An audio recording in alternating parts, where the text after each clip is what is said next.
Hello all! Today I'll be working on a blanket made from thrifted and donated yarn and talking a bit about how I and others have started the Mill River Marginalized Artists Collective. I hope you enjoy. My name is Took. I'm a disabled genderqueer weaver who's had life take odd turns, but who knows that even tattered and worn yarn still has value, and that tired joints and health flares don't have to stop the journey. I weave exclusively with secondhand fibers, aided with adaptive warping, HR and OSHA cats, and a wonderful found family. Welcome to Hawksong Weaving, where all our paths are a little bit warped. All of the yarn in this blanket is a variety of acrylic yarn I either thrifted from the secondhand shops in my town, or was yarn donated to me from fiber artists who are looking to downsize. I shifted the design of this blanket a few times in relation to how much yarn I had remaining from this batch, and that's part of why I love working with secondhand yarn. Pretty much everyone is struggling right now, so reminding myself that I can adapt and make do temporarily relieves some of that economic existential horror. If you're curious about the adaptive warping method I'm using, feel free to check out the Disability Adaptive playlist I have on my channel page. I have hypermobile Ehlers-Danlos syndrome and postural orthostatic tachycardia syndrome, and with that comes a lot of joint hypermobility and chronic pain and pre-syncope or pre-fainting, so this is the warping method that I've adapted to suit my needs. I found that most traditional warping pegboards were too heavy on my arms and my wallet, so instead I use a small accordion coat rack. I keep it pinned with the warping peg and the loom, and from experience, I know what pegs to warp to get the length I want for a specific project. This is what works for me. It won't work for everyone, and that's okay. Weaving has a long history, and while it's important to honor that when you can, it's also just as important to not be in pain while you craft. You matter too.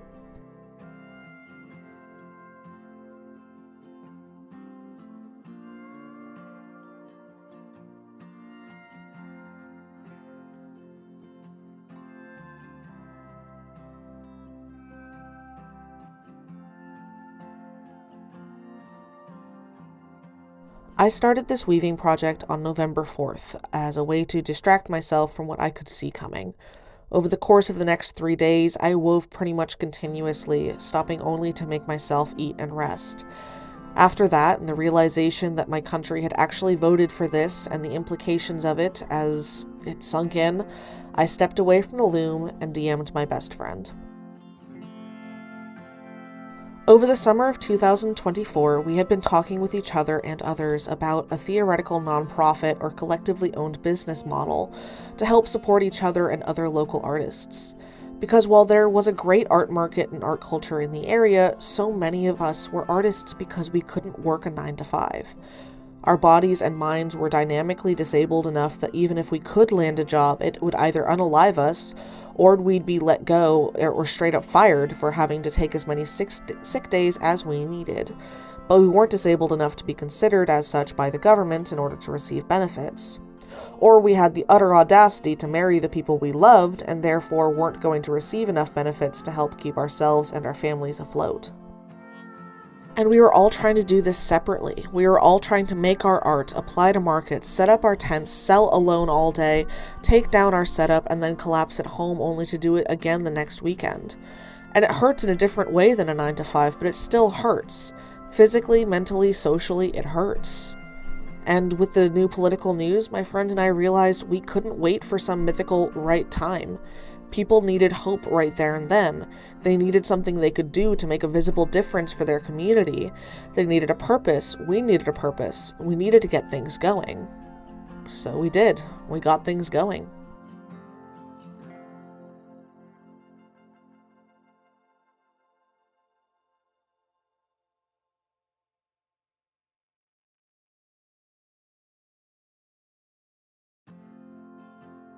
With the warp thread sorted, I'm lifting up the loom to release the warping board from the loom, gathering the warp threads into one large bundle, and using the back of my neck to drape them over and keep them tidy and out of the way, while I collapse the warping board and get it tucked out of the way until I'm at a full pause point. I use terry cloth towels to cushion the warp threads. This helps prevent the finished weaving from being tighter at the ends and looser in the middle, creating a sort of sausage profile in the weaving.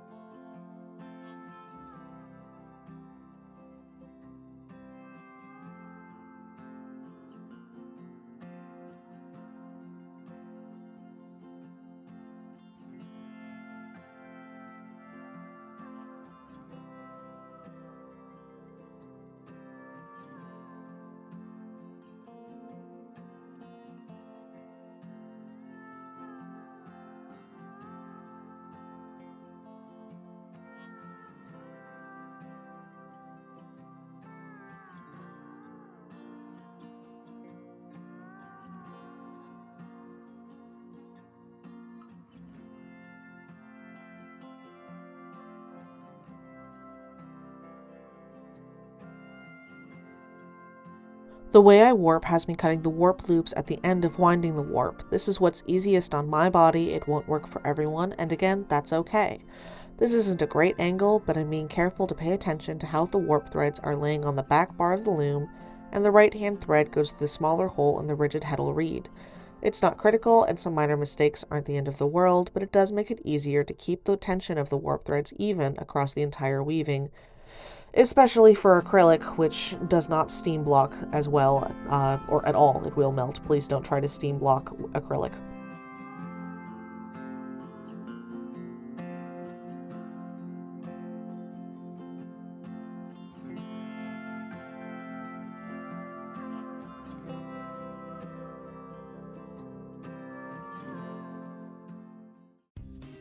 Google, in its current state of AI skimming, rapidly proved useless as a resource as we were trying to get things going. We kept getting, "Join my course on how to start a business. It's only $500 ads instead of actual information. And I'm a former library director with 95% of a master's in library and information science, and my friend has a master's in fine arts, so we knew how to find information online back when Google worked, and it just wasn't working. So we headed to the library and asked the reference librarian. She was incredible, pointed us to several books and online resources for grants and information. One book in particular was vital for how we wrote out the initial theoretical workflows for the nonprofit we were filing for. Building Cooperative Power, Stories and Strategies from the Worker Cooperatives in the Connecticut River Valley by Janelle Cornwall. I'll include a link to their website down below because this resource was exactly what we needed.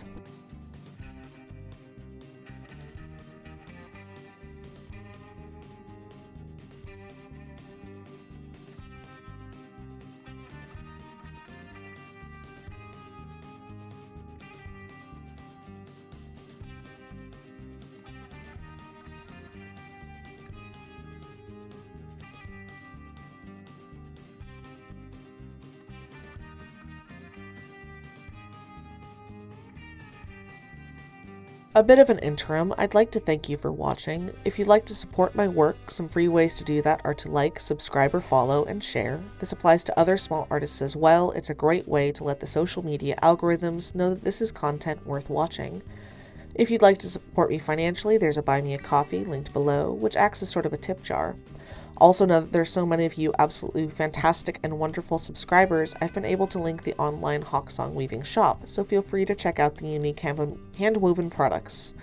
This next bit is absolutely a joke, but just in case, in this economy I won't say no. For $1,000 a month, you can tell me that I'm not actually disabled, I'm just lazy, and to try whatever yoga, juice cleanse, snake oil nonsense fixed your cousin. Feel free to message me, and I'll get you my payment deets. I take Cash App, Venmo, and PayPal for this nonsense.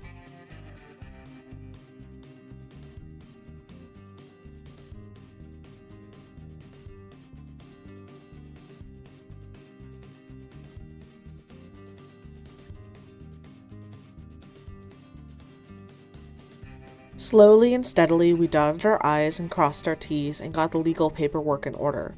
We posted in local mutual aid groups and built a group of volunteers. We spoke to town mayors and other officials who rejoiced at what we were doing. We spoke to the food pantry volunteers and staff when we went there to pick up our groceries about how excited we were to possibly make a difference enough that marginalized artists like us could be donating food and resources to the food pantry instead of receiving said food and resources.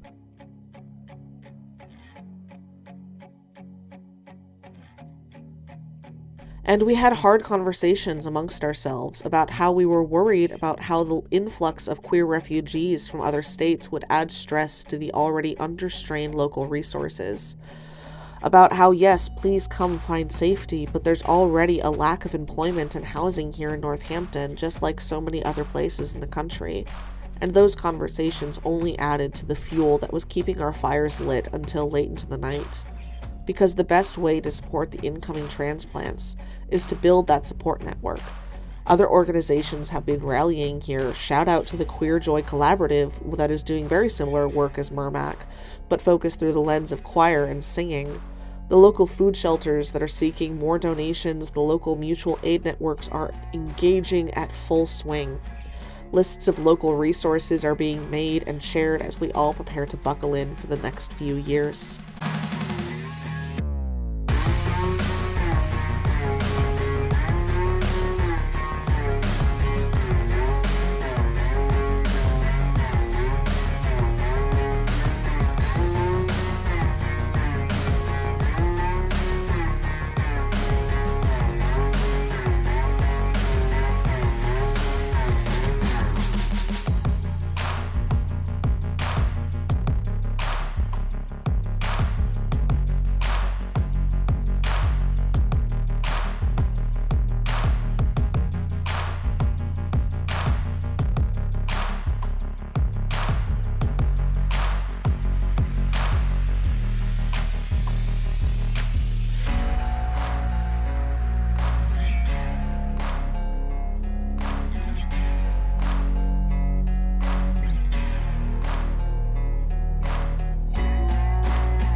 Tying off the panel fringes, because I'm not bothering to measure these panels, I'm just going to do a sliding knot. The ends will be bound anyways. When weaving one of these blankets, because I have a smaller loom, I weave them in 2 or 3 or even 5 or 6 panels, depending on how much yarn I have. With this particular blanket, like I mentioned earlier, because of the amount of yarn I had in each color, ended up changing my plans for it a couple times. In my last video on making a blanket, people asked how I made sure that the panels were the same length, and the shorter answer is, I wing it. The longer answer is, due to my hypermobile Ehlers-Danlos syndrome, I'm effectively dyslexic. Essentially, my eyes are hypermobile, and that causes problems with reading, especially with numbers. Math is incredibly difficult for me because the numbers jump around and don't follow patterns like words do. I can pattern recognize words when I'm having a hard time with my eyes not cooperating, but numbers don't have that pattern for the math I'd be doing for weaving. So I guesstimate, and I keep track of how much spring the yarn has and use my loom as a measuring tool. And usually I'm careful to only use wool blends that will steam block more effectively for larger projects like this. But since I'm doing this blanket with only acrylic yarn, I'm binding the hems because I don't want to spend my time ramming my brain against my disabilities. I'd much rather spend my time and energy on actually weaving and sewing.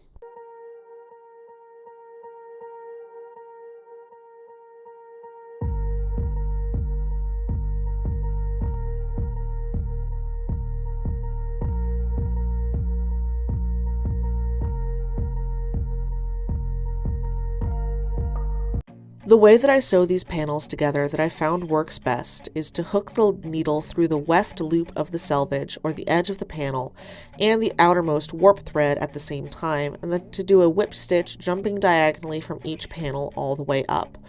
To avoid loose ends, I weave the sewing yarn into the actual fabric. I'll tie a knot at the very end of it, but I find that weaving in the loose end helps keep things tidy. I started with fiber arts with knitting, so this is a fairly easy step for me to take.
Building all of these local community mutual aid networks has been incredibly rewarding, and it's starting out for us more officially than ever on February 9th, when we're having our first event for the Mill River Marginalized Artists Collective. We're calling it Thread and Love. It's a combined clothing swap and art market. It'll be held at the Quaker Meeting House in downtown Northampton, which is both delightfully accessible and affordable to rent out. Also, a shout out to Bruce, who is in charge of rental coordination. You are a delight to talk to on the phone, and I hope to grow up to be as calm and steady as you someday.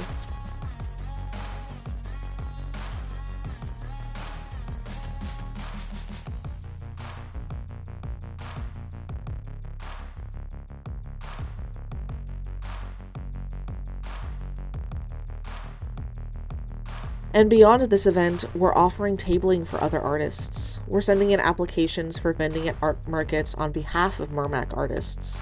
We show up, set up together, sell together, take down the tent together, and the artists know that they have income coming, regardless if they're having health flares or in crisis for any sort of circumstances. We're also working on an online resource of all the Western Massachusetts art galleries and stores that accept local artists' work, their rates of commission, their rent fees, their politics, and other assorted information so that artists can make informed decisions on where to apply. Long term, our goal is to have a retail and studio location in Northampton or East Hampton, as the more central Western Massachusetts towns, something where we can sell our art year-round, house the donated printers, looms, printing presses, and other large art equipment, teach classes for artists by artists, and collaborate with other art-focused nonprofits. Also, producing a fully detailed, here's how to set up a nonprofit artists collective for dummies, because we needed this resource and it didn't exist, so here you go. The title absolutely needs work, but you get the gist.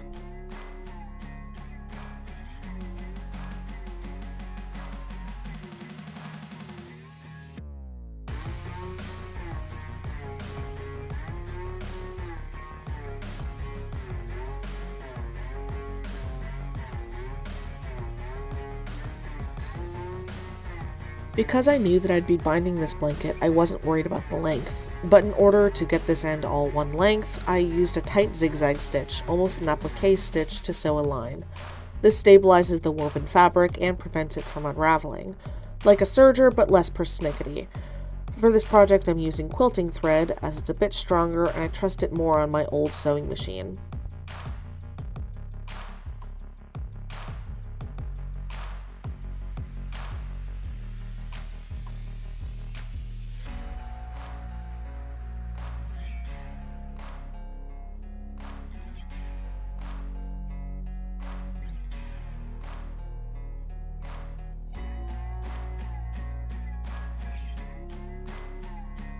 I then take my don't ask me how much I made for these good shears and cut along the other side of that stabilized edge.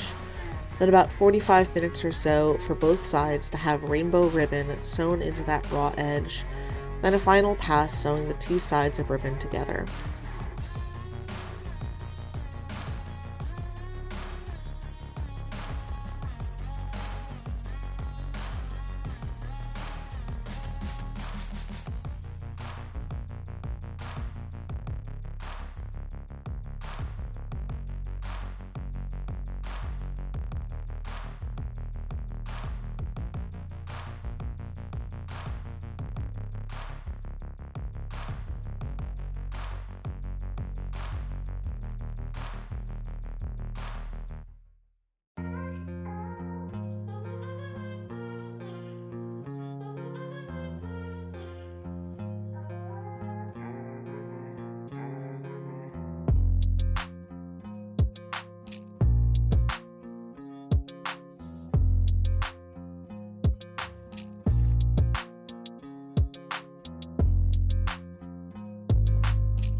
Thank you for coming along as I wove this blanket and talked about this new nonprofit.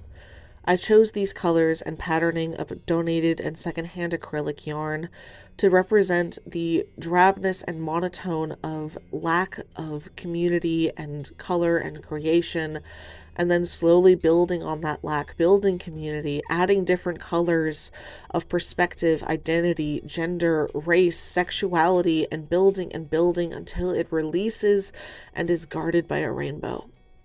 We're not going anywhere in all of this.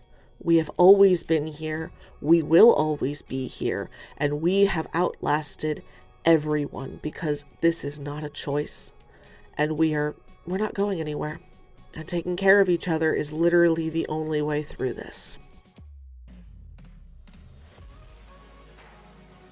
Remember, if you're not in a position to make change globally or nationally, do your best to work locally.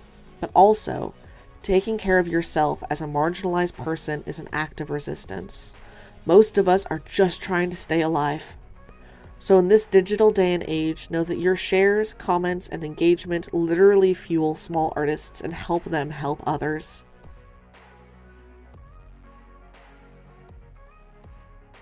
Thank you for spending time with me at Hawksong Weaving, where we're all a bit warped, and I hope that you have a truly excellent week and an excellent upcoming year. Together, we'll get through this.